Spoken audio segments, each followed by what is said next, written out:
Hi everybody, JD James here, and today I'm here with you for a game review. What am I reviewing today? Well, that's easy. I'm going to introduce you, if you don't already know it, to a game that Joseph and I brought many years ago together. It was one of our very first purchases as a more of an enthusiastic board gamers, and that is Azul. And that is a game by Michael Kingsley, and that is published by Next Move Games. We absolutely love this game in our house, and we come back to this game time and time again.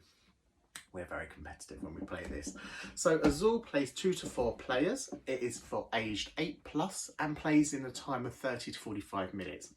Well, that's debatable, because if you're like my house, then you'll probably end up playing best of 3 or first of 5 just to make sure that you personally win.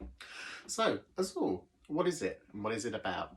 So let's get our synopsis on the game, shall we? So introduced by the Moors, Azulejos, which is probably the incorrect way of saying it, but I've said this for like over almost 1,000 times today already, and this is the best pronunciation you get it, were fully embraced by the Portuguese when their King Manuel I, on a visit to the Alhambra Palace in southern Spain, was mesmerised by the stunning beauty of the Moorish decorative tiles. The king, awestruck by the interior beauty of the Alhambra, immediately ordered his own palace in Portugal to be decorated with similar wall tiles. This is where you come in. So as a tile laying expert artist, you have been challenged to embellish the walls of the Royal Palace of Evora. Now, how do you do that? Let's take a look at some of the components of the game. So this is your player board. It's very simple and absolutely beautiful to look at. So this part here actually becomes your wall. So you'll be drafting tiles and you'll be placing them here to create beautiful patterns.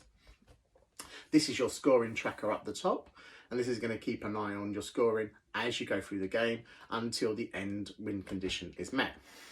Unfortunately, down here we have what we like to call in our house the track of shame, and if you ever have to forfeit and end up being the last, then this is where you're going to end up placing some tiles that will count negatively towards your score.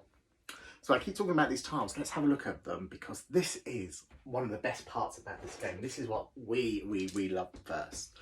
Look at them. These are absolutely beautiful. They are big, they are chunky, they are colourful. They make awesome sounds. This is what makes Azul so fun and absolutely brilliant to play with. Depending on the amount of people playing, you'll have a selection of factories and you're going to be placing tiles on there, and in turn you'll be taking tiles, so drafting them, and then you will be placing them on your scoreboard in them sections that are 1, 2, 3, 4, 5 downwards. Once we get to the end, you'll then move them across onto that wall area that I showed you, and you'll be looking at creating patterns there. Different patterns are then going to score differently at the end of the game.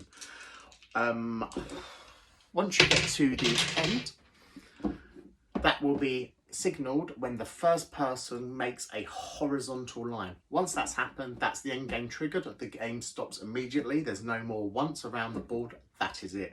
You're then going to tally up all of them points, and depending on how many complete sets you may have, depending on how many vertical lines you have, how many horizontal lines you have, and then most points wins. It is as simple as that. It is an absolutely beautiful game. It is a joy to play. Do I not like anything about this game? Actually, yes, I do. So we have Azul, and then we now today have 3 expansions. And the only thing that I don't like is the tiles don't get prettier. They just stay the same. And I look at the expansions, and I look at the tiles, and I just think, oh, they could have been so much better. This is why we love the game. We all love picking up the tiles, the chunkiness of them. They're really good quality, but it's just a shame that they didn't get more prettier in and abstract as the games go on.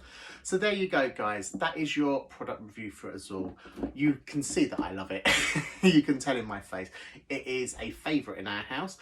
When somebody new comes into our house, it is one of the first games we're going to pop on that table. It is a great breakthrough game from people that are used to playing things like Cluedo and Monopoly and think of them as board games, to get them into more of the hobby side. So I always think that using Azul, this abstract game, is a brilliant way of doing it. It's not overwhelming, it's not difficult to learn, it's just really, really hard to master. And then as more experienced players, we can maybe not be as competitive when we're playing with newer people, or we will be. So there you go. A brilliant game for new people into the hobby, but just as brilliant for anyone that is, you know, a few years in, a lifetime into maybe the hobby. And then, like I say, don't forget, you've then got them expansions that then build upon this game. Azul, the original one, is fundamentally the easiest one as such to learn. It has the most simple rules. As you then play in the expansions, it'll get a little bit more complex for you, just giving you different win conditions and different style of playing. But there you go, guys. This is Azul. I hope you, if you have it already, please let me know, and let me know what you think of it, and what is your favourite version of Azul. Is it the original, or do you prefer one of the expansions? Don't forget, if you're not following me already, to follow me on my social medias. You can find me on Instagram, and it's dead easy. It's always JadedJames7. That's my handle when you'll find me online. Kiss, kiss, everybody, and I'll see you in my next video.